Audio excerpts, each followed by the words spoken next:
Alright. We gotta get out of here. We gotta get out of here. Yo. Oh my God. That was. Yo, I'm gonna do Kendrick like Kendrick did Mustard. Kendrick! I ain't even start the pod. I ain't even start the podcast yet, man. Hold on. That's a vibe. It's a vibe. All right. Welcome to the Man Lucrative Podcast. I'm the host, the one only McNeil7 in the building. I'm here. This episode is brought to you by Safe Tire in Tucker, Georgia. Listen, if you need tires, you need an oil change, you need a tune-up, you need anything done to your car, go over to Safe Tire Auto. Tell them Mike sent you from the Mad Lucrative Podcast. All right. I want to start this pod off a little bit different today. Just a little bit different. I think all of my parents, all of the men, right? I think all of y'all will appreciate this the way I started. So if you're watching this on YouTube, yo, everybody on YouTube, what's up? And I'm going to shout everybody out that's in the chat, too. Everybody's on all my chats, whether you're on TikTok, whether you're on Twitch, whether you're on YouTube, whether you're on Facebook, whether you're on Instagram, wherever you at, I'm going to shout you out, so stay with me. Just stay there for a second. Stay there. So I want to start today's pod with this right quick before I shout everybody out. Because I thought that this was a... Yeah, it's gonna be smoke. I thought that this was a cool way to start a podcast right here. All of my men, you know what time it is. Anytime your uncle daddy, or your uncle cousin, when he came in the room and he did this and he got that belt over his shoulder and you been online, matter of fact, we didn't have the internet back then, but if he did this right here, listen to this. Here you go. If he did, why are you trying to still act like a gangster on the internet?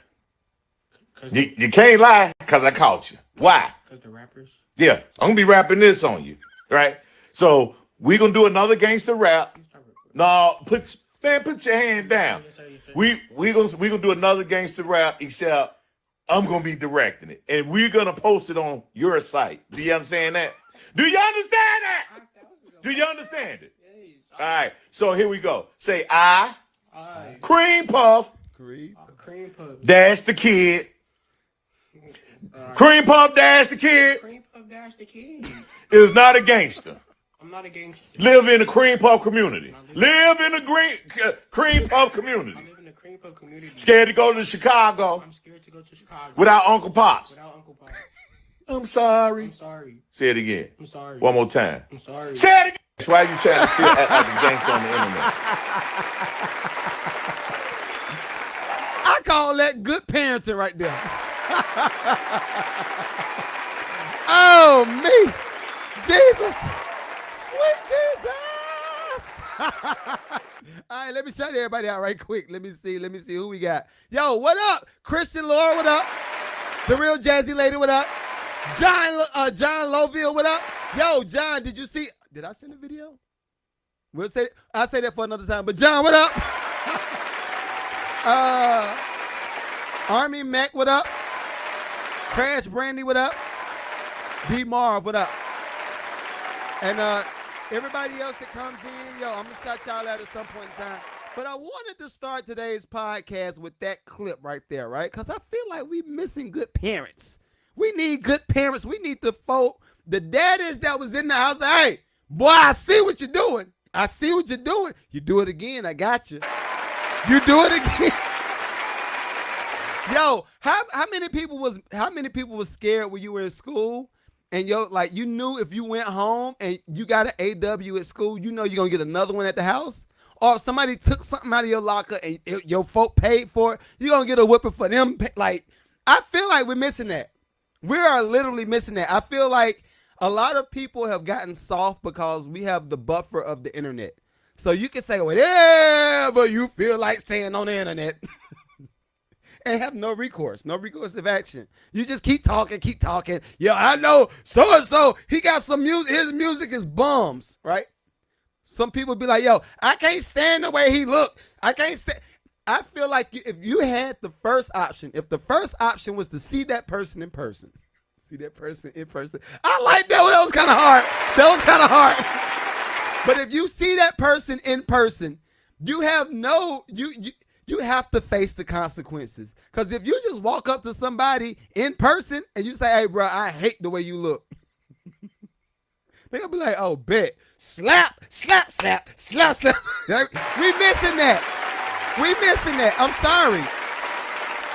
So today's show is gonna be a long. Well, it ain't gonna be too long because I'm not trying to waste y'all time. I'm not trying to take up too much of y'all time.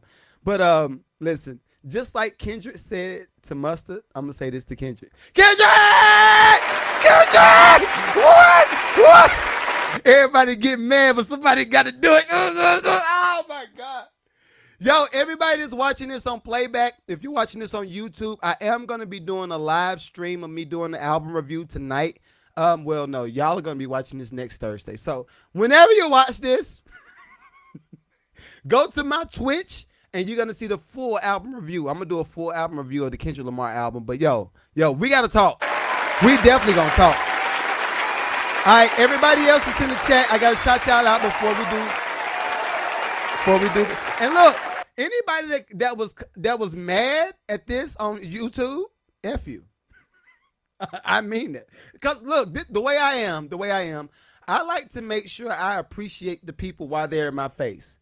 I like to appreciate people while they're in my face. If you in my chat, y'all it's like family. I view my people that come to the chat like family. If you come to my house, I'm like, yo, you want something to eat? You want something to drink? You know? Yo, you can sit down. We got TV right there. You got TV right there. Go ahead, chill for a little bit. That's how I am in real life. So I'm going to be like that virtually too. I'm the same way. So yeah, everybody that's coming up in the chat, what's up? Coco, what up? Was it Pope Mints? What up? Christian say I live in Chicago. Hey! I've never been to Chicago in my life. There's one state I haven't been to. I got to visit Chicago. I got some people up there. What up, Liam? What up? What is this? Warrior of Jesus. What up? I will make sure I don't cuss because I see you in the chat. I try not to cuss on no pod. I really try not to. Yeah, I try.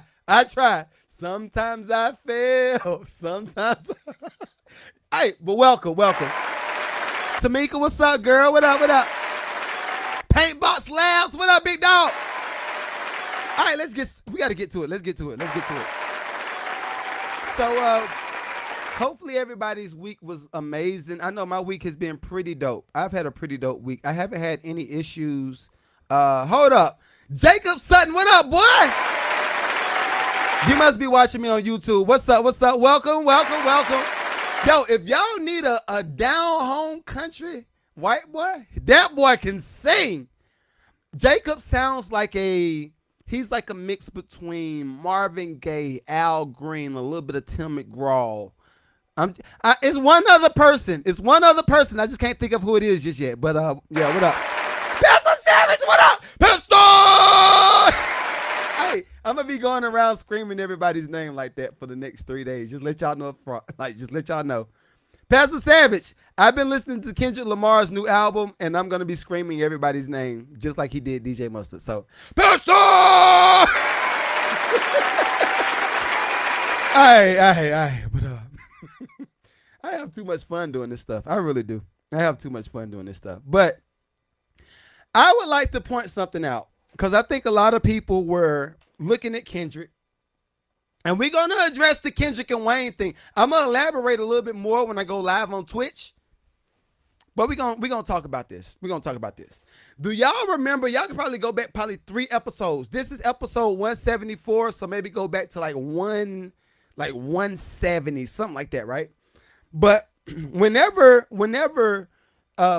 Lil Wayne tried that stunt, I felt like he was trying to put his fans against Kendrick via just talking like, all right, so this is a trick that a lot of artists know how to do. Like a lot of people that's really, really, really, really good at communication, they know how to utilize every point of communication. One point is manipulation. One point of communication is manipulation. So whether you want to use it or not, a lot of really, really, really good communicators know how to use that aspect. I felt like when Lil Wayne got on Twitter and he got on Instagram and he said, "Yeah, I don't know what happened. I'm depressed right now. I'm sorry I let my fans down, and I don't know what to do." But one thing I pointed out about the whole thing when Lil Wayne was doing that spill, I said he never acknowledged Kendrick. He never acknowledged Kendrick. He never said, "Yo, congrats, bro. This is a big opportunity. When you come to my city, I'm going to whoop your A." He could have made it fun.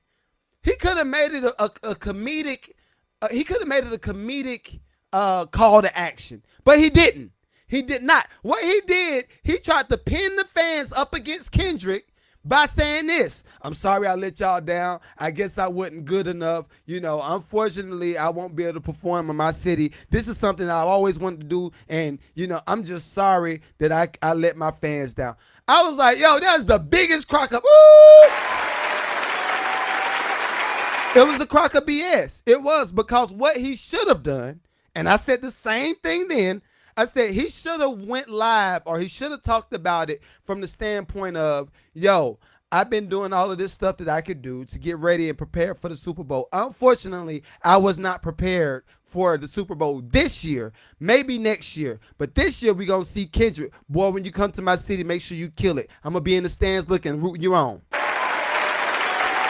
That's what he should have did. He should have did that, but he didn't.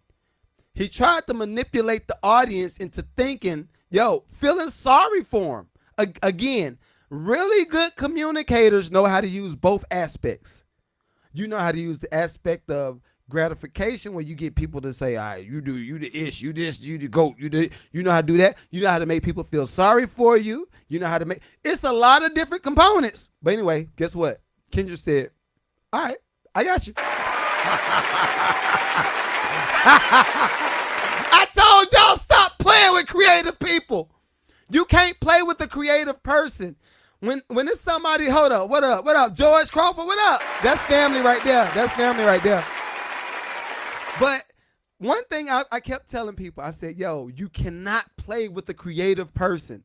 If it's a creative person that's really, really good at their craft and they know how to dig in other subjects within the one subject, you don't want to play with those people. Case in point, I easily saw this coming. I saw this coming in the summertime. I said, if Drake is playing with Kendrick the way he's playing with him right now, I would not be surprised if Kendrick has a whole album and dissing him in different ways. And guess what happened? GNX. Hey, GNX. Kendrick went in his closet. He said, "You know what? I don't like how he did that." He looked back at 2011. He said, he kind of looked at me a little different in 2011. He looked at me a little bit different. I ain't like that. I'm gonna write a song about it. Oh, he did a diss. Oh, he did a sneak diss on that song too. I don't like it. I'm gonna do a song about it. Oh, he sings too. I can sing a little bit. I'ma sing diss him. I'm gonna get in introspectively and I'm gonna diss him on that way. I told y'all this was coming. So anyway, shouts out to Kendrick. I will be doing a full album review tonight. I will. Me. All right, let's get to some business. Let me do, I guess, one quick wrap up. I was going to wait to the end of the pod, but I got a lot to talk about. So last night I went to my first concert. I was outside last night, y'all. I was outside.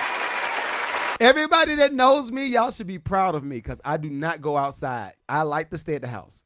But this is one thing I did do.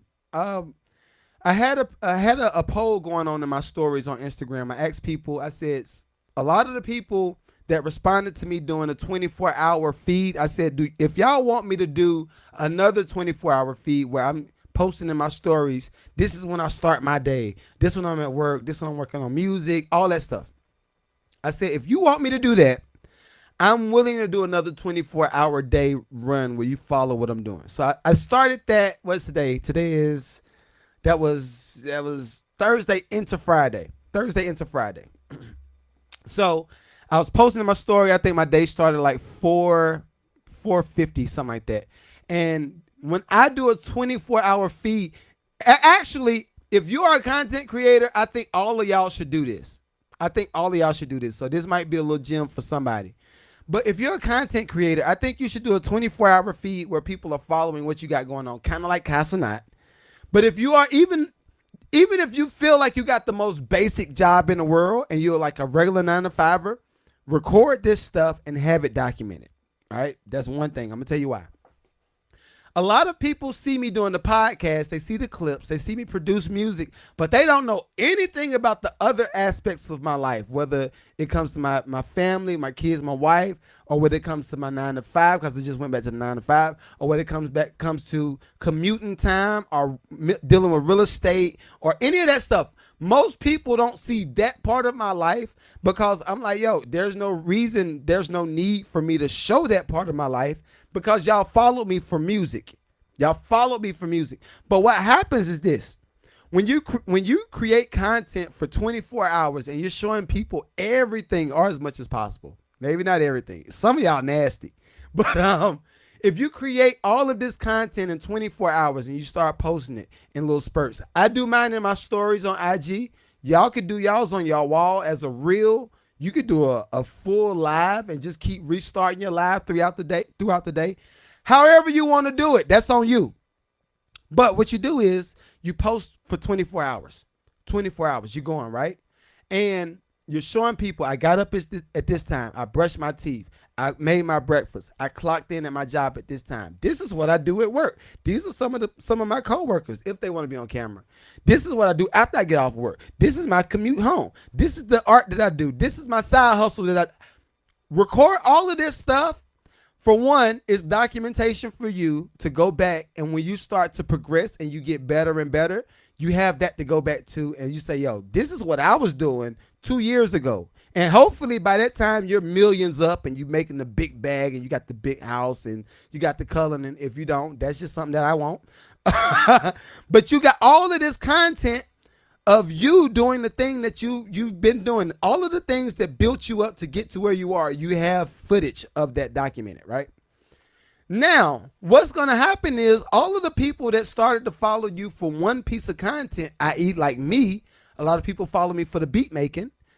Those people now get a little into some of the other stuff that's going on with your life, and that might encourage them to go harder on their dreams, or it might encourage them to lock in with you more on a deeper level because they're like, yo, if he did that, then I know I could do it.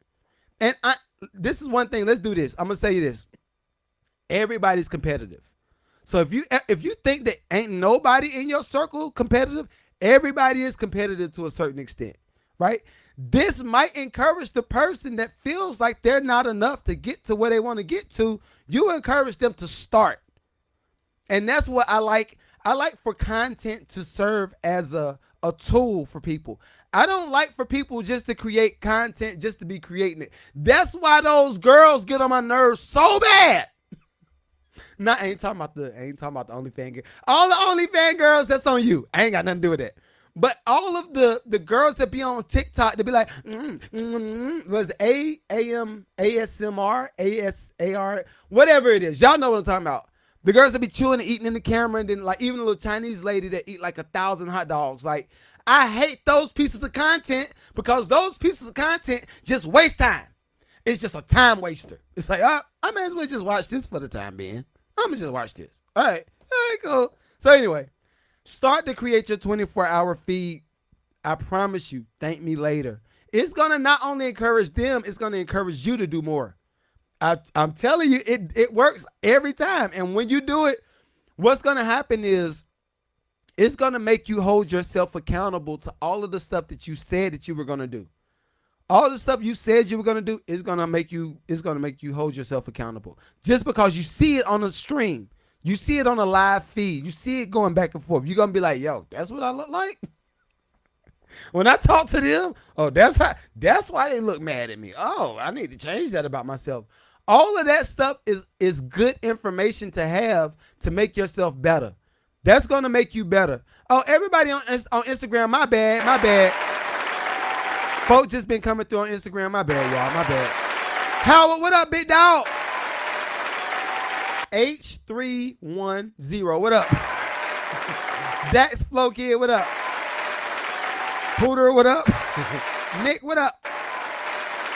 Mezerham, what up? I think I said your name right. But back to my story. Hold up. Pastor Savage said they're going back to 9 to 5 as well. More likely to go back to 6. Yo, I can't do 9 to 5, dog. I cannot do 9 to 5. When I say 9 to 5, I'm talking about the hour, like just going back to work, clocking in per day. That's what I'm talking about. I'm not necessarily talking about everybody on TikTok. My bad. Give me 1 second. But I'm not talking about the 9 to 5, like hours 9 to 5. I'm talking about just going to clock in somewhere. That is a whole different beast. My whole 9 to 5 is 7 to 3. Same 8 hours, but it's 7 to 3. That's my 9 to 5. So yeah, I cannot do 9 to 5. Takes too much of my operating hours. I need my operating hours to be open, whether that's to go look at a piece of real estate, like I always talk about. If I'm venturing out and I need to set up some meetings for coaching calls and all that stuff, I still got a little bit of leeway between 3 to about 5, 6 o'clock in the evening. So yeah, I can't do 9 to 5. I can't do 9 to 5. But anyway, back to the story. What up, Big Shane? So I went out last night. Shouts out to the one and only Mike Teasy in the building. In the building. I don't know why I did that. But anyway, Mike Teasy invited me out last night to his pre-tour show. This was some of the dopest stuff ever. I'm going to just let y'all know, Paige, hey girl, I'm going to just let y'all know. If y'all don't know who Mike Teasy is, y'all will know who Mike Teasy is very soon. So what he's doing is something that I encourage every independent artist to do. And I don't know if he got with the money people. I don't know if he just solely funded it off of ticket sales. I don't know how he did it. All of the intricacies in between, I don't know all of that stuff. I don't know that part. But I do know that everything that Teasy is doing is building his brand. This dude has his own pre-tour that he set up, right? And I might try to post some clips of it on YouTube so y'all can kind of see what was going on. But first off, I saw the venue. My bad, y'all. I saw the venue that where the tour was supposed to be at. And I said, yo, that's a dope venue. But do I want to go? Because I don't really like to be around a lot of people. Y'all see this gorgeous smile? Y'all see this gorgeous smile? I don't be liking to be around a lot of people. I'm going to still smile, but I don't want to be around you like that. But anyway, I get into the space, pull up to the venue. I'm like, yo, this is a dope venue. I never knew that this venue was right here. The venue where the show was at was actually maybe 5 minutes from my job. It's about 5 minutes from my 9 to 5. Maybe less than that. But remember what I always tell y'all. My 9 to 5, I'm servicing millionaires every day. Most of the people that's in my market are millionaires. Just let y'all know, right? Whether that's the millionaires that save their money to become millionaires, or it's millionaires that's just work to get it. They work to go get it. Anyway, so I said, okay, the venue is up here. Very good market. First off, very good market. This is a rule of thumb. And I'm not going to tell y'all who I gave this advice to, but I did give this advice to somebody last night. I said, one thing you have to understand is when you have music or you have products or you have anything that you're trying to sell, you want to make sure that you get around high quality, high caliber people. You got to get around the people that just got it. The people that have the ability to spend, I'm going to say $20 to $500 like that. If the group of people that you're pushing your product to, if that $20 or that even $500 ticket thing that you're trying to sell, if that's too expensive for those people, get out of that market. Get out of that market. Because what's going to happen is you're going to get out of that market, and then you're going to start pushing your product towards the people that can afford $20 to $500 per ticket, right? And those people that can afford that is going to tell more people that can afford that same ticket. Well, what's going to happen is you're going to start building your brand, and everybody that makes money will officially start to patronize your business. Now, this is not to say that you won't be servicing the people that can't afford the $20 to the $500 ticket item, but those people that can afford it is now going to be encouraged to do more to be able to get it, because they see all of these people up here that's spending money to patronize your business and to have the thing, right? And I always like to use a few different concepts. One concept that I'm talking about when it comes to this type of stuff would be Jordans. What up? Shane said, big facts. Thank you, sir. But Jordan, think of Jordan, right? When you were in high school, you're walking through the hallway. If your mama got the Jordans from the flea market, everybody knew. Oh no, them ain't. What are those? Now that phrase is born. What are those? What's that gonna do for the person that bought the Jordans? The person that bought the fake Jordans are gonna be like, man, I mean, this is all I got. This is all I got. But that's gonna make them, now this is somewhat like, it's not good because it's encouraging people to blow money, but it is what it is. The person that got the fake Jordans is now going to bust their butt to go get the money to go buy the real Jordans. They're going to bust their butt to go get the money to go buy the real Jordans. Now, just imagine this. What if your brand was a brand that actually benefited people, and they're encouraged to buy your product, but once they buy your product, a certain aspect of what they do might be a little bit easier, or it might actually contribute to a little bit of what you got going on or what they have going on. They benefit from something that you just sold them. What if that was the case? Now you encourage them to get more money to buy the thing that makes their life a little bit easier. I think that's a win. I call that a win-win in my book. But anyway, back to the story. So I get up to the venue. I walk in. I look around. I'm like, yo, this boy Mike Teasy is a problem.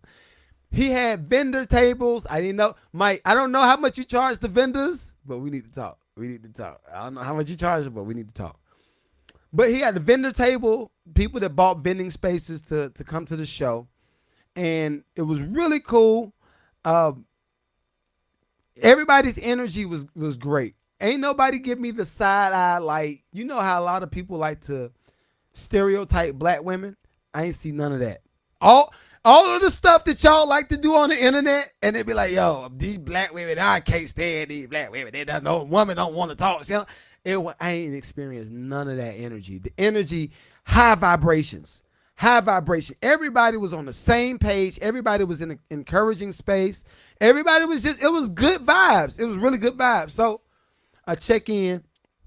She says, so what's your name? I said, my name is, and this is, I hate that my name is Magneto 7 as a producer, because I don't be knowing what the artist put me down as at the table. So I said, my name is, what is my name?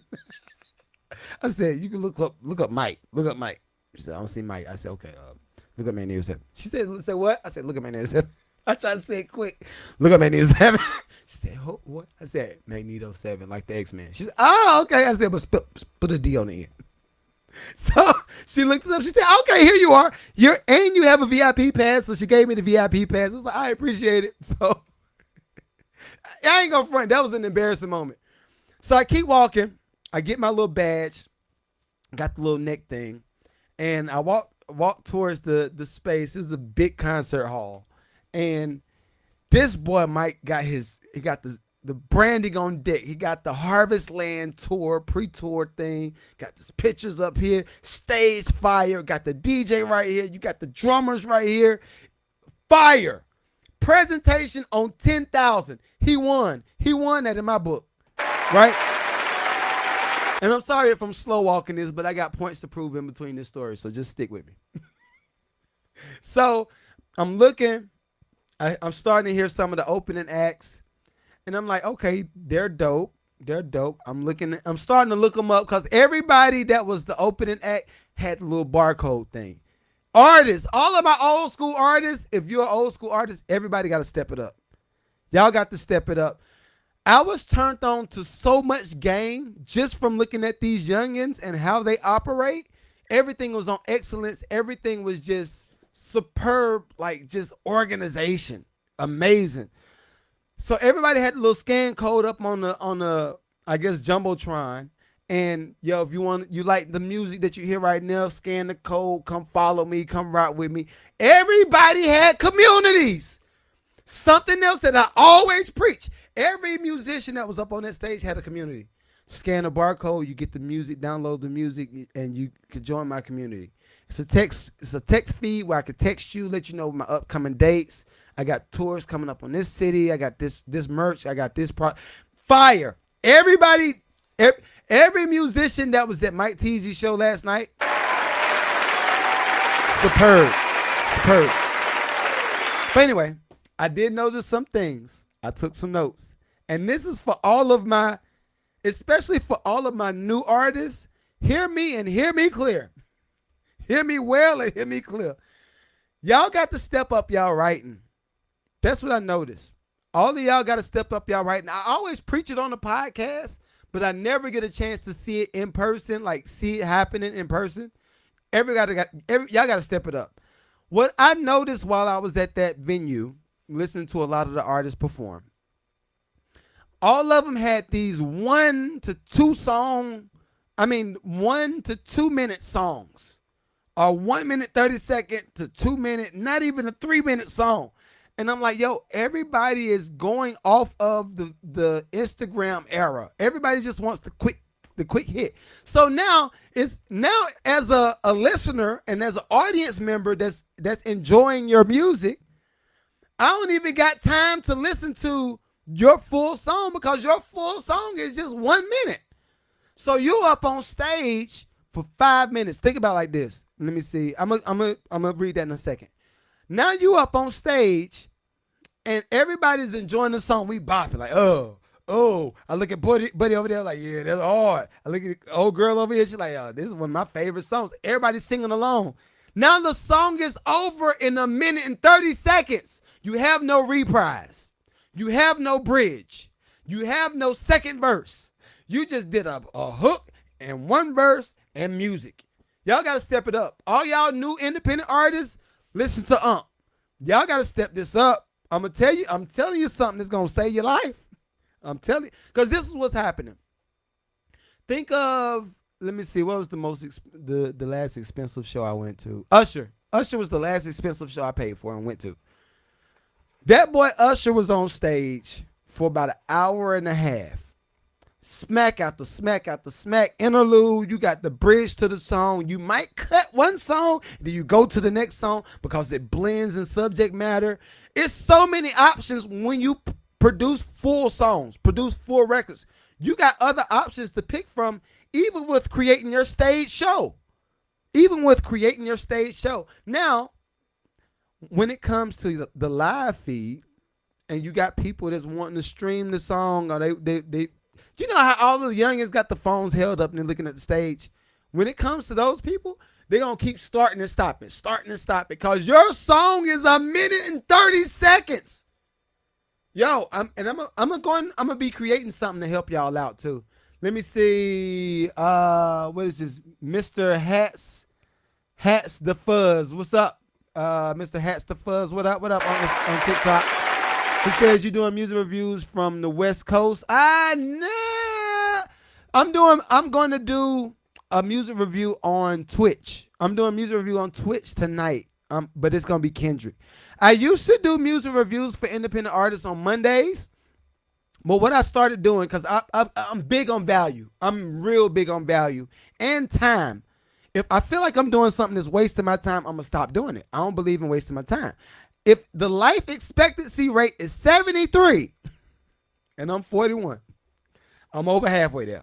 I don't think I'm going to die at 73, but I was just saying, you're over halfway there. But no, I stopped doing music reviews in the context of people just sending me music over and over, and then I review the music like that. Now I'm scheduling full sit downs to do music reviews. So if it's somebody like you that want me to review the music, then we're going to jump on the schedule. I'm going to tell you to send me your top 3 songs. You send me your top 3 songs. We're going to figure out when you and I can go live. We're going to have a live feed going on. I'm going to have you on the screen. I'm going to review the music, and then I'm going to give people the opportunity to ask you questions. The reason I wanted to do it like this, and now I'm going to get back to my story, but I got to respond to him. The reason I wanted to start doing it like this is I noticed a lot of people that was coming to my music reviews for the whole year. They'll just be getting screen grabs. They'll look me up on Wikipedia, and they'll see that I got a Grammy, and they'll see that I got the plaques and all that stuff. And they get screen grabs and say, oh, Grammy Award-winning music producer, listen to my song, and then they'll post it on TikTok. But what happens is that don't do nothing for the artist's brand. That does nothing for the artist's brand. What does do something for the artist's brand is if I listen to the music, I got you on the live feed with me, people see your face, they hear your music, we having a conversation about the music that you created. Now, people got the opportunity, they send the fire signs in the chat. Fire sign, fire sign. We on live between, oh yeah, shouts out to YouTube. We just hit 20,000 subs. Thank you. I almost forgot. I'm going to get some balloons or something and celebrate, but thank y'all. But what's going to happen is I'm going to put you in front of all of my audience, and now they have the opportunity to see you, to hear your music, to ask you questions, and to follow you live. They get a chance to follow you right there. I hated doing music reviews when people just get me to listen to their album, their song, and then they get out of the chat. It's just like a waste of time and a waste of energy. So anyway, if you want to get in with me, holla at me. My email is magneto7booking. See my name up there on the screen, magneto7booking@gmail.com, and then hit me up. Let's schedule something. And you said congrats on the 20K. Thank you. And thank you, everybody on YouTube. Thank you. But anyway, let me get back to the story. So, and we still got more stuff to talk about, but Mike Teasy, Mike Teasy he blew this joint off the roof. So he picked all of the artists that was on the tour with him, and everybody's brands aligns with his brand. Ain't nobody get on that stage talking about wet box. It's a Christian event. It don't match. Bad branding. Why would you do that in the first place? That's one thing. Secondly, this dude was on stage. Teasy was on stage for probably, I want to say 2 hours. I feel like it was almost 2 hours this boy was on stage. But the level of production, and I'm not just saying that because I produce some of the music. I'm not just saying that, but the level of Mike Teasy's production for the show, ridiculous. He had the Jumbotron going. He had old TikTok or old Instagram videos that was going on in the background. He performing, got 2 dancers, got the drummer, he got the DJ. He's singing, he rapping. This dude was amazing. He is officially, for me and y'all, Teasy is officially the bar for all the independent artists, for real. Like doing it on a high level. I think the only thing that's missing right now is something I talked to him about in private. Y'all thought I was gonna say it? No. Boundaries. All right, so let me get to the next subject. Oh, but to wrap it up, I did love the show. If y'all see Mike Teasy coming to y'all city, especially if you're an independent artist, I don't care if you saved, I don't care if you in these streets, I don't care if you are a street dweller. I don't care what you do. If you see Mike Teasy come to your city, go to the show. Especially if you're an artist, go to the show. Especially if you're an independent artist, go to the show. He is the bar. And maybe, I know I might be talking, I talk big about people, but if I see something in somebody and they're operating in it, I can't take that back. I got to acknowledge when somebody is killing it. And Mike Teasy is definitely out here killing it. All right. Let's see. We got a few new people in the chat. What's up? Frost Not Social. Block May Need, what up? DS3_333, what up? Hey D Yola, all the way in Dublin, what up? Unapologetically K, what it do? Big Reggie Miller, what up? And Trouble the Great, what up? So that's my spiel about Mike Teasy. Again, If y'all see him come to y'all city, holler at that man. That boy fire. Is there anything else before I go to my next subjects? No, I don't have anything else. Now let's have a little bit of fun. Let's have a little bit of fun. I saw the Shannon Sharp and what's my girl Kiki. Shouts out to Kiki, yo man. Kiki Palmer. Shouts out to you. I watched some of the Club Shay Shay and Shannon Sharp and Kiki Palmer interview. It was pretty dope. She proved a lot of the hidden points that I have in my head as it relates to children actors. When it's a childhood actor, she confirmed a lot of the way I think. Because I'm all for a kid getting into the content space. I do feel like content creation is going to be top tier for jobs in the very near future. So y'all know how we got, unfortunately, doctors, lawyers, musicians. I feel like content creators, the ones that's starting to work right now, that's building brands, that's going to be a big high ticket item in the very near future. Some of it is because of the decline of the music business. Some of it is the decline of people's attention spans. The only thing that people are paying attention to over an hour is podcasts. Let's be real. I don't know nobody that's listening to a full album and coming back to it back to back, unless you're an enthusiast. But if it's a person that's listening to podcasts, you're normally going to go back to the podcast that's an hour, 2 hours, 3 hours long and listen to the whole feed. Case in point, me and Kay, we do something called the Lucrative Love Experience. If y'all ain't never seen it, come through on Tuesday nights. It's popping. It is. But we do something called the Lucrative Love Experience. Her and I alone, we could probably do a good 2-3 hour show. Especially if you add in reaction videos and we're listening to something and we're analyzing this. Like, we could easily go 2-3 hours per pod, right? Me by myself, when I do this Mad Lucrative podcast, I aim to do 1 hour, but I can easily do 2 hours by myself. Easily. Keep in mind, I ain't posted, I haven't done any reaction videos today. Today is just solely being based off of me with going to Mike Teasy and just giving you my personal experiences and how I'm participating in life, right? Everybody that does this stuff knows that you got to build the stamina. You got to do the things that you need to do to get better at the thing, whatever the thing is, right? So the average podcast might be 1, 2 to 3 hours long. Think about Joe Rogan. I think Joe Rogan always does 3 hours. For me, I'm always going to do 1 to 2 hours worth of podcast. And if I did the pre-show, it's still going to be about 2 hours, right? Every time. Now, if you have something that's thought-provoking and you have different concepts that people like, oh, that was pretty dope. I thought that was dope. Like I talked about AI last week, and I talked about how independent artists could start to dig into AI to expand their market. Whether even if you're based in Atlanta, you might have your biggest audience in Germany. Well, guess what? You can now use AI to do not only subtitles, but change the way you're talking in German, because you have AI to use this as a tool. I talked about that last week, and I had a lot of people that was like, yo, I love that concept. I'm definitely going to utilize that. What did that do for me? Think about this. What did that do for me? I think, honestly, that's some of what pushed the podcast on YouTube over the 20,000 subscriber mark. I think that's some of what pushed it over the 20,000 subscriber mark. Something else that happened was this. You stayed on the channel longer retention rate, more money. Who gets the money? I do. Or we do, depending on who's here, right? Who gets the money?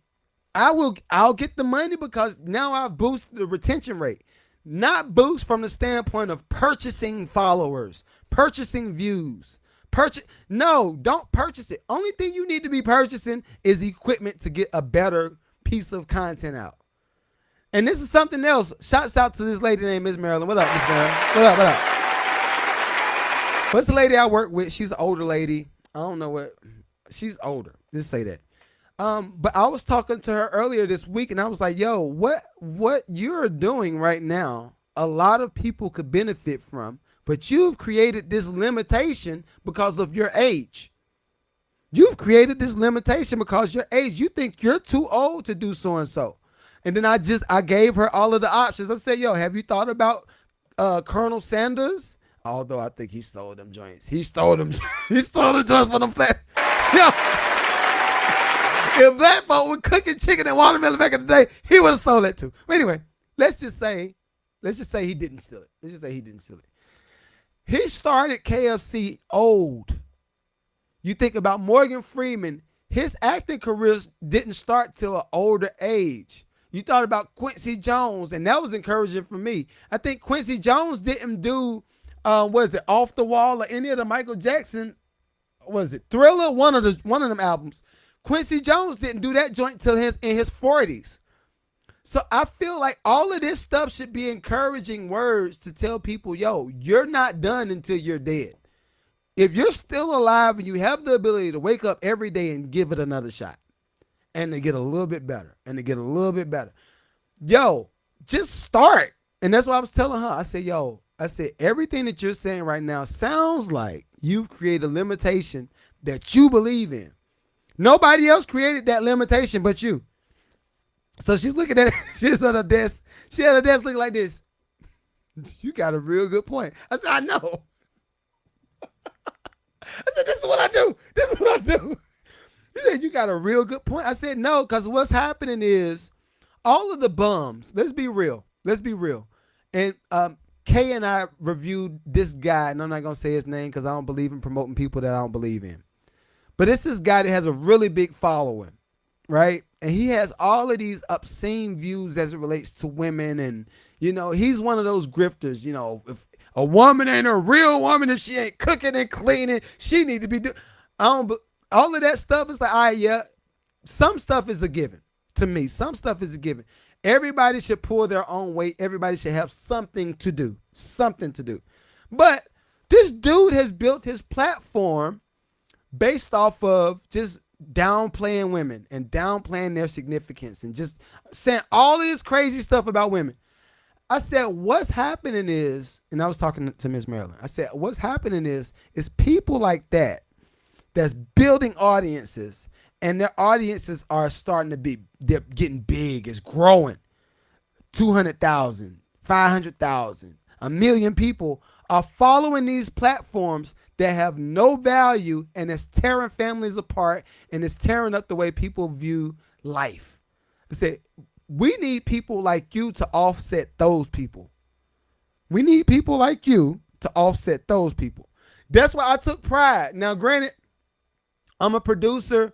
Some of the way I do content, I'm just going to talk how I talk, and it's just like however it comes out is how it comes out. But for some time, I was doing music reviews, and I would see Timbaland, and I got to get to the next subject. See, again, I've learned how to do this over time. But I would see Timbaland do music reviews on TikTok, and I think I would see clips on Instagram. And for some time, I was like, yo, why are people going to Timbaland to listen to their music and be okay with leaving with nothing? How are you okay with letting Timbaland listen to your music? And it's not just Timbaland. I need to get off of Timbaland. It's more people that do it too. But why would you go to these people to review your music and they have no value to offer you? And as soon as you pay them, they listen to your music on the live, and then you leave. What did you get out of it? Nothing. The next day you wake up, you got no value. You may have gotten a cool, oh, that joint hit hard, bro. Oh, that joint ride, bro. You may have gotten that. But outside of that, what did you actually get from this person with the music reviews? So me being who I am, I said, yo, I'm going to start doing music reviews a little bit different. And I might bring it back in 2025, but right now I'm not doing them, right? When I started doing them, I said, I want people to send me their Instagram pages and their TikTok pages along with their music. And while I'm listening to their music, I'm going to start looking at their pages. And if I can find anything that I can tell them that will help them build their page, I'm going to tell them that while I'm on live. I said, I'm gonna tell them, yo, I like your song. Have you thought about how you gonna market this? Have you thought about how many people actually listen to you on a consistent basis now? How many people that follow you are on your page every day? What time do they come to your page? What type of products do you think those people that's coming to your page want to buy from you? What do you think your perception is as it relates to them? How do you think they view you as a content? This is how I was doing music reviews. And people were like, yo, I did exactly what you did. My followers started to be. I was like, thank you. Thank you. Thank you. Thank you. Thank you. But I wanted to do mine like that to offset what Timbaland and them were doing. See what I'm saying? You could be offering the same service, but you just do it different. How are you going to do what you do differently? So going back to the story of Miss Marilyn, I said, yeah, you have to just start. You have all of these limitations that you put on yourself, and you believe those limitations. Now you got to start switching it. So I said, you need some accountability. You need an accountability partner, and you need somebody that's just saying, yo, go start. Go do the thing. Because this is what happens when you start stuff. When you have a concept in your head, right? And I'm gonna just come out with a concept. What I got? I always like to use stuffed leg in the studio. All right, I got another pair of headphones, right? Another pair of headphones. So let's say you want to come up with the concept, and you say, I want to come up with a headphone line, and I want these headphones to service parents that have children with autism, because a lot of children with autism have issues with loud noises. So these headphones that you created is to help give those parents an option for those kids to brace the hit of noise. That's a big mission. It's a big mission. So what's going to happen is, although you see these headphones in my hands right now, because this is somebody else's headphones, you see these in my hand and you know it exists, but you personally have not done the due diligence to figure out how you could create headphones. You don't know that you need a little speaker on the ear part. You don't know you need fabric. You need this plastic piece. You need something to hold and clutch to your head. You need this screw right here. You need all this. You need a plug. These ain't got plugs. You need all of this stuff to create this one product, but you ain't started, right? So now that idea is just laying dormant in your in your head. It's laying dormant in your head as just an option. Just like, oh, it's a cool little thing I could start doing. It's a little something, right? But what happens when you write it down? Now you write it down and say, okay, I can see how this could work. You start to draw it. You write a statement about it. You say, I want these headphones to service parents that have kids with autism. You go through all of this work, right? But you still haven't materialized the headphones. You ain't materialized it, but you had a plan for it.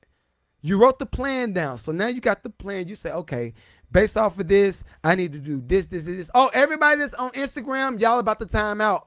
Everybody that's on Instagram, make sure y'all go over to YouTube. Follow me. Subscribe to the Mad Lucrative Network on YouTube. I'm live right now.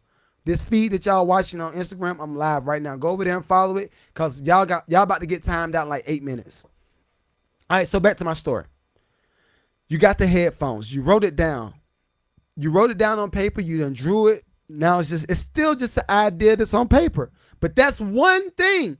That's a step towards the right direction. You wrote it down. You drew it. You know what the mission is, and you know what you want to get accomplished. You know all this stuff. Now you just got to start figuring out, how am I going to pay for this stuff? How am I gonna pay for this? Because I don't have no money. I don't have no money to develop no headphones. I don't even know where to start. I don't have no circle. So what's gonna happen is, especially, and this is why I always tell people with 9 to 5s, don't downplay the 9 to 5. If you got a side hustle, don't downplay the side hustle. You just got to start. You got to keep doing. You got to develop the thing. Whatever the thing is, you got to develop it.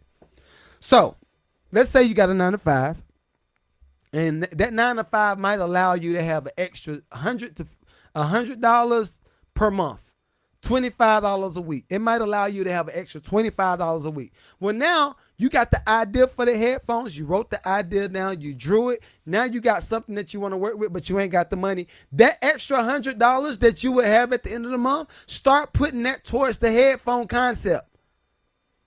LLC costs $100. Go ahead and start your LLC to start the headphones. You might need another $100 to go get a logo made. Spend $100, get the logo made for the headphone. See what I'm saying? Just start doing a little small stuff to lead towards the big thing. Don't just let the big thing be an idea in your head. While it's still in your head, like it's blah. It's just gummy bears. Kids gummy bears. Like, I'm a gummy bear. I'm a gummy. It's nothing. It's just laying space. All right. So now you've been putting a couple dollars aside every month. Guess what? If you put $100 away a month, you made $1,200 worth of investment into your thing. Your product has an extra $1,200 that you've invested into over a year's worth of time. What's going to happen with people that have money and they have motion? They're going to say, what you got going on? I see that every day after work, you're doing something. And this is one thing I want to say. Shouts out to Shans because he said this, and I was like, yo, that is a good point. Very good point. But what happens is this. You have to come up with tier systems of your support groups. Your support group might have to start with family and friends, right? It'll go from family and friends to now it might go family, friends, and coworkers. And if it goes from family, friends, and coworkers, now those coworkers that got a little bit of extra money might have extra family and friends of their circles. So now you got all of these different investment tiers of people that's willing to invest into your product. Some of them might want to even do it just as a sponsor because they want to see you keep going. Think about it. This is how stuff really be working. So now you got all of these other people, all of these other entities that's investing into your product. It's bound to hit somebody that has a certain level of influence at some point. It's bound to hit a certain level of influence at some point. Case in point, you know how everybody has a cousin that says, yeah, I know so-and-so and their cousin played for the Clippers. I know so-and-so and their cousin is Kanye West, right? Everybody has one of those somethings. But what happens is if that idea is just still laying dormant in your head and you ain't wrote nothing down and you ain't invested into your product and you ain't made no content around it and you ain't made no strides to tell people this is the thing that I'm offering everybody, the people that got the money will never give you money. Think about it like that.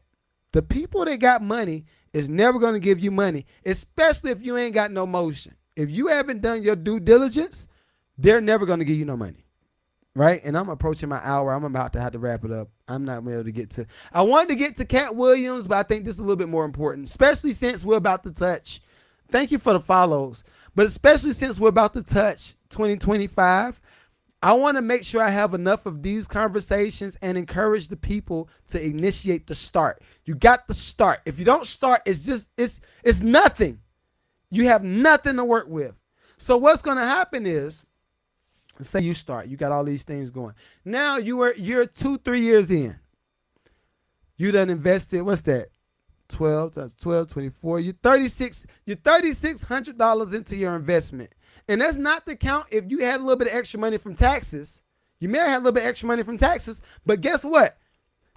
The idea was still the headphones, but it started as an idea. Now you're at the point where you're getting prototypes made. You're at the point where you're getting the screen print joints done. You got logos. You got all of this motion. At some point, you might lock in with the Jeff Bezos.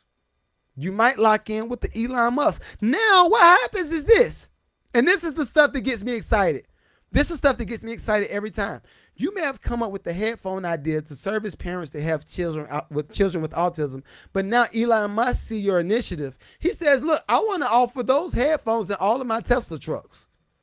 I want to offer those headphones in all of my cars, the Model S's, the X's, whatever I got going on. I want to offer those headphones that you created for parents that have children with autism because I think that's a cool initiative. Now, that little $100 a month that you were putting towards your dream, and you put that $3,600 over 3 years in that dream, you locked in with Elon Musk. Elon Musk says, look, I love what you're doing. I might want to just buy the whole thing. Can I just buy it for like 10 million? And guess what? This was just an idea in your head.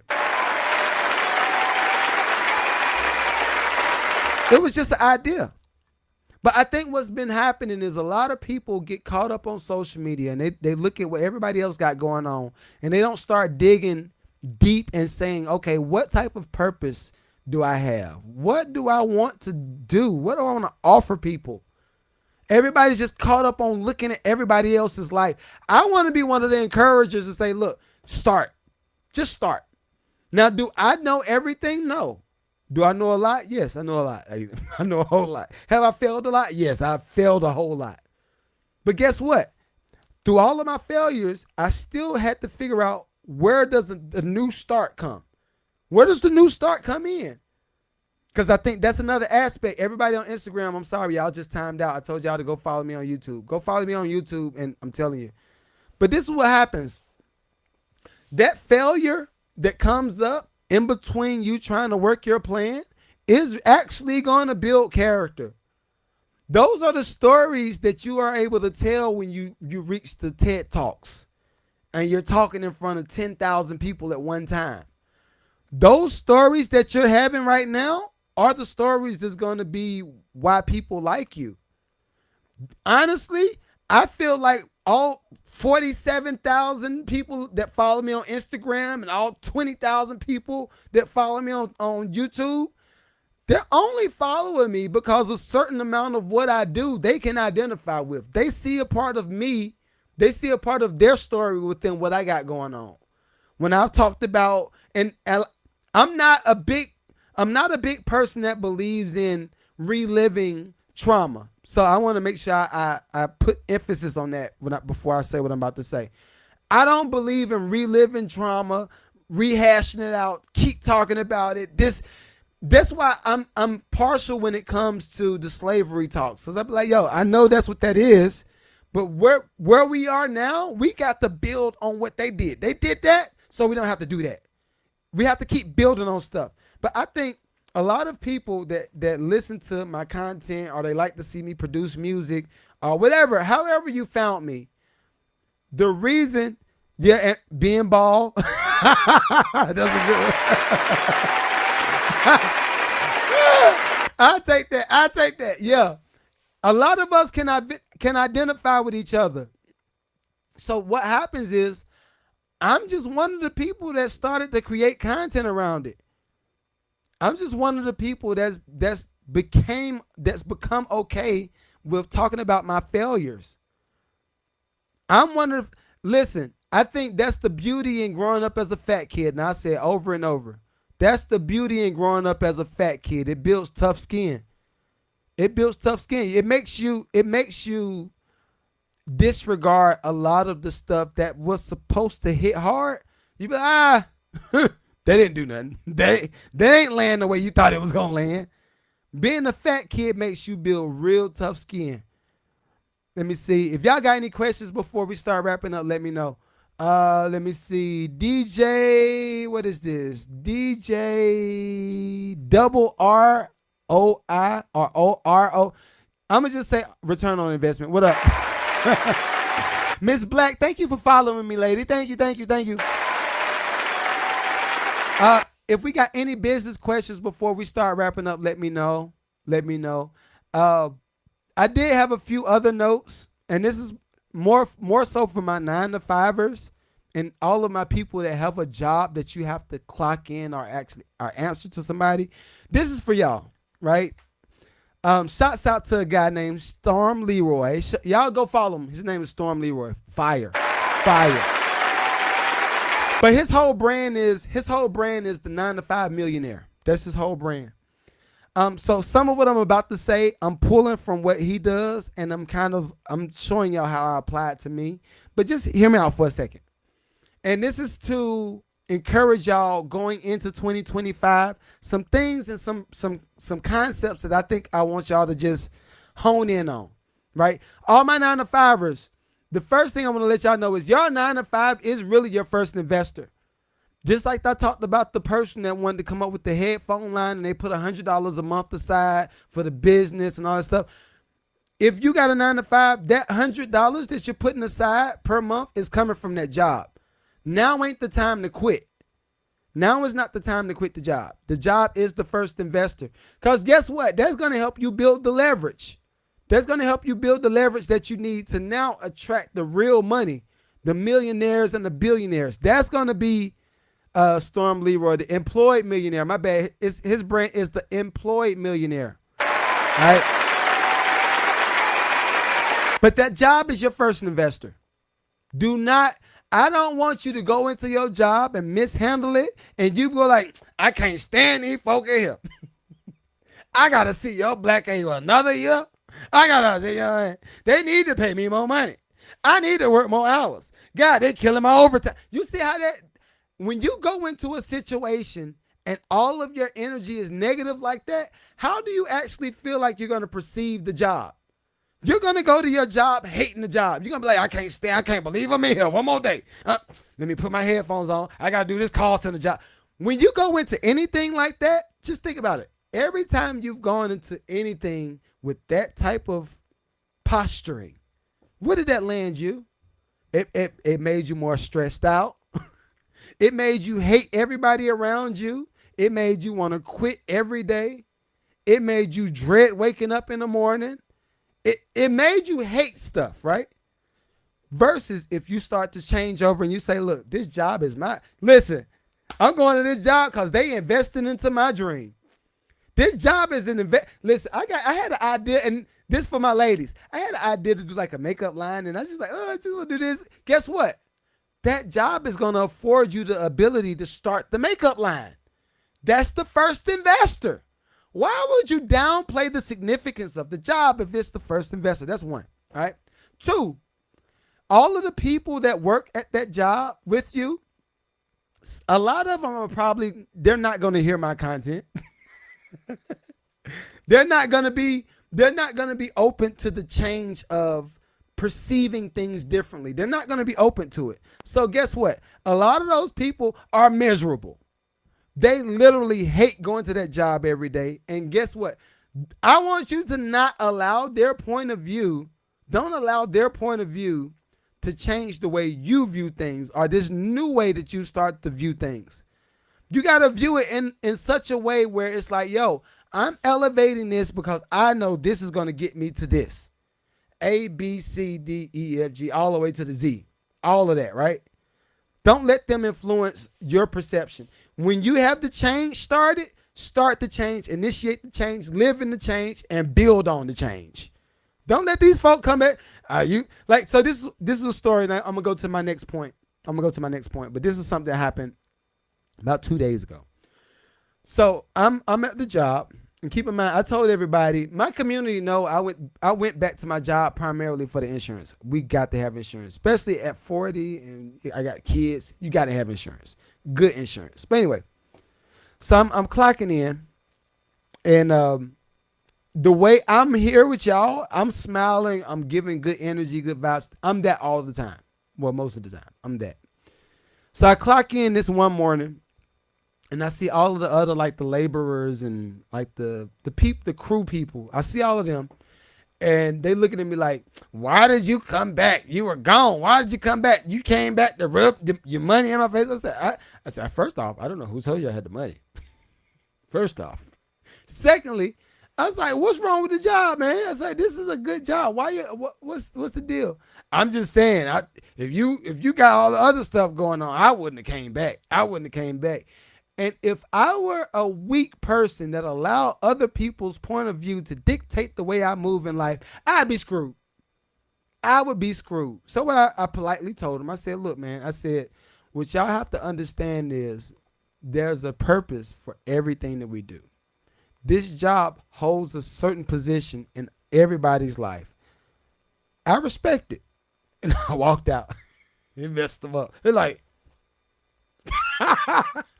but I was just like, yo, what y'all got to understand is because you hate doing something don't mean I hate doing the thing that you like, that you're doing. I respect it. I respect everything. So, all right, that's it. Don't let somebody else's point of view dictate the way you move while you're on your job. Your job is your first investor. Another thing, don't underestimate the hidden value that might exist when you're doing whatever you're doing, whether that's the job or your side hustle. There is underlying undervalued. Hidden value. Get it out. There's hidden value in everything that we do. You just got to learn how to pull on it. For me, one thing that I did notice when I left my 9 to 5, because I was gone for about a year. One thing that I did notice is some of the conversations that I was able to have on the job with those millionaires who I was servicing. Some of those conversations helped me pivot some of the most difficult parts of my life. Some of those conversations. So keep in mind, I only had the conversation because I was able to service the people that was in my region. I'll just say that. The people that's in my space, I had to service them. I had to go to their house, tell them what's going on with their water, and do all of this stuff, right? But it's still a human. I'm still having to interact with people.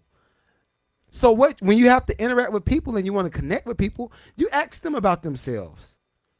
You ask them, oh, this house, what is this, about $1 million, $3 million house? Yeah, I paid 1.8 for it. That's how they be talking to you. Yeah, I paid 1.8 for it, but hey, the thing is worth $3 million now. So I can't be mad. Keep in mind, you got to remember where you at. So yeah, I paid 1.8, but it's worth 3 now. And you start asking questions. So what did you do to get the money what do you do for a living? And they start telling you gems. And they start telling you some of the hardest moments. All the stuff that I was telling y'all about, they already lived that type of stuff. A lot of those people never gets asked the question. Nobody ever asks them questions about how they got the thing. People just get whatever they want from them and leave. So I'm one of those people that ask questions. All right, so you got this house for $1.8 million. What did you do to get this? Well, I did a few stock trades. I did this, and this was 98, and then the whole market crashed. I had to rebuild it. They give you all the game.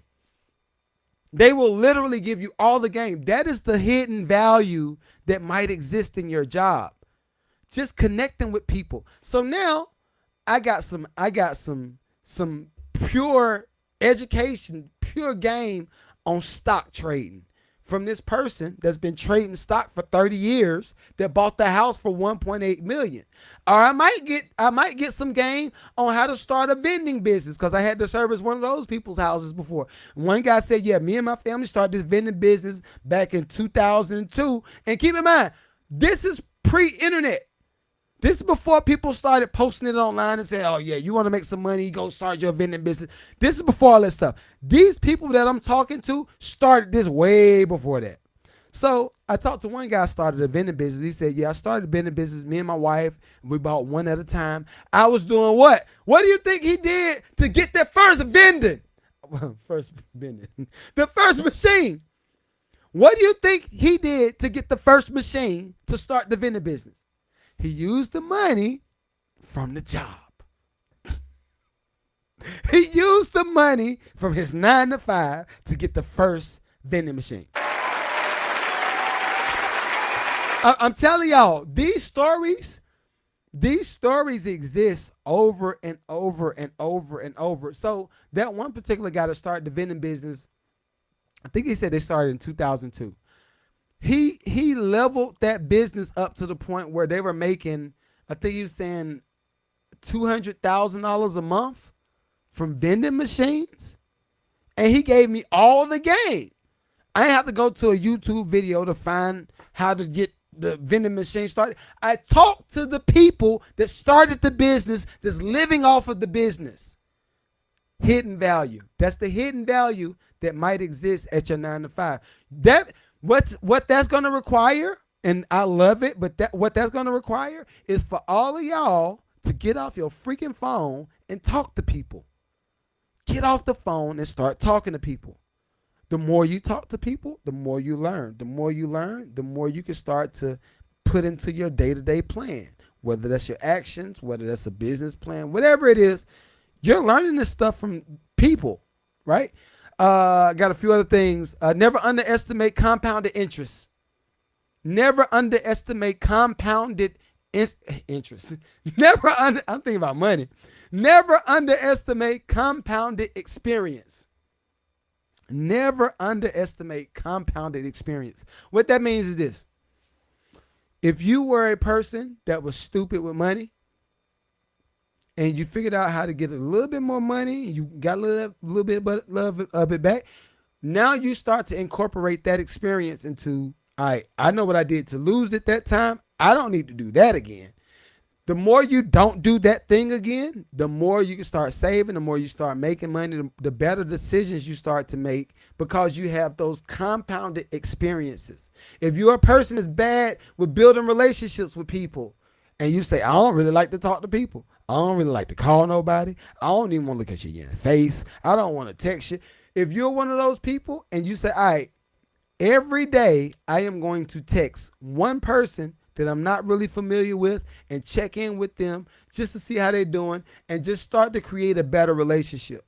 Now, guess what? If you do that over a year's worth of time, 2 years worth of time, 3 years worth of time, you're going to become a beast at communicating with people because you do it more. Same thing with eating right. Same thing with working out. It's all the same thing. Don't underestimate the compounded experience. Don't underestimate it. Let me see. And my last point, always forecast and move with unlimited expectations. Always forecast and move with unlimited expectations. I am a person that believes in just big stuff. Like I went to see Mike Teasy and I saw him perform and I'm seeing the Jumbotron. I'm seeing the vendors he got. I'm seeing the people that actually came out. Because thank you for following me. But I see all of the people that came out and they're listening to him in the room. I see the excellence that he got with the sound system. The DJs lining up with this. The opening acts lined up with this. I said I could easily see this at Madison Square Garden. I could see his show at a Madison Square Garden. I could see it at Phillips Arena down here in Atlanta. I could see it at the Lawrence Joel Coliseum in Winston-Salem. I could see this stuff. And this is just on a small stage right now. But in the next 5 to 10 years, I could see it easily. Right? Unlimited expectations. Same thing with me with the podcast. I see the Mad Lucrative podcast on Netflix as one of the channels. And people are coming over there for all music and lifestyle entertainment. Whether that's coming from the Lucrative Love experience, whether it's coming from the Mad Lucrative podcast, whether it's coming from me making beats, whether it's coming from me having sit downs with engineers and producers, whether it's coming from me interviewing artists, whether it's coming from me doing the educational side with the 501c3 and showing kids how to do. I easily see the Mad Lucrative Network turn into a $20 million business and up. Easy. I can see it. But I only see it because I'm doing the work. I see it because I'm doing the work. And it's just a reoccurring thing. I want everybody to understand. If you keep putting the limitations and you keep forecasting bad stuff to happen in your life, more bad stuff is going to happen. And for everybody that's not business people, when I'm saying forecast and move with unlimited expectations, what I mean is this. You can't say, man, I'm mad broke, and then say, I want to get $1 million. See what I'm saying? You can't say, well, I've been broke for years. I want to be a millionaire. Conflicting interests. You are literally having a conflict every day, every time you say, well, I ain't got it. All of these phrases that we just adopted as norms, those is conflicting interests. You can't say you want to be super wealthy and you want to get acres of land and you want to get the Benz and you want your kids to go to the best schools and you want to take vacations to Bali. You can't say all of this stuff and then in the same token say, but I'm broke. You got to change all of that. That's what I'm saying. Like forecast and move with unlimited expectations. Always think the best. Now, I will say, in thinking the best, you have to always be aware of the hiccups. Granted, I'm not telling you to be oblivious to everything that comes up and all of the pitfalls that come along with entrepreneurship and owning your own business. I'm not saying to disregard that stuff because that stuff will exist. But what I am saying is learn how to forecast in a better way. change the way you communicate, even if it just starts with yourself. If you communicate negative stuff with yourself on a consistent basis, I want to challenge you. Figure out other words of affirmation that's going to be positive and encourage you to do more stuff, do better. All right. So hopefully everybody enjoyed today's show. I know I enjoyed bringing it to you.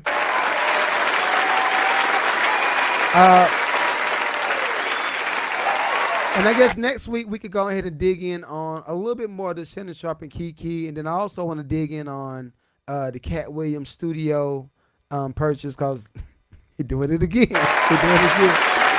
All right. I don't see no questions in any of my chats. I don't see no questions in any of the chats. Shouts out to Reggie. Reggie, I was already going to talk about it. I just read the chat. I was going to talk about it. I'm going to talk about it next week. Pastor Savage says, bro, I've been early as 5:30 and get out. Yeah, see, I like that. A 9 to 5 job don't mean you have to go work from 9 to 5. I'm talking about the 8-hour day. Let's see. All right, so no questions. We're good. We're all good. All right, yo, hopefully y'all enjoy this week. Oh, yeah, this is going to land on Thanksgiving. So, yo, everybody, hopefully y'all eat plenty of turkey. Celebrate, have time with the family, love on each other, and, yeah, enjoy it. All right, I'm going to holler at y'all. Peace.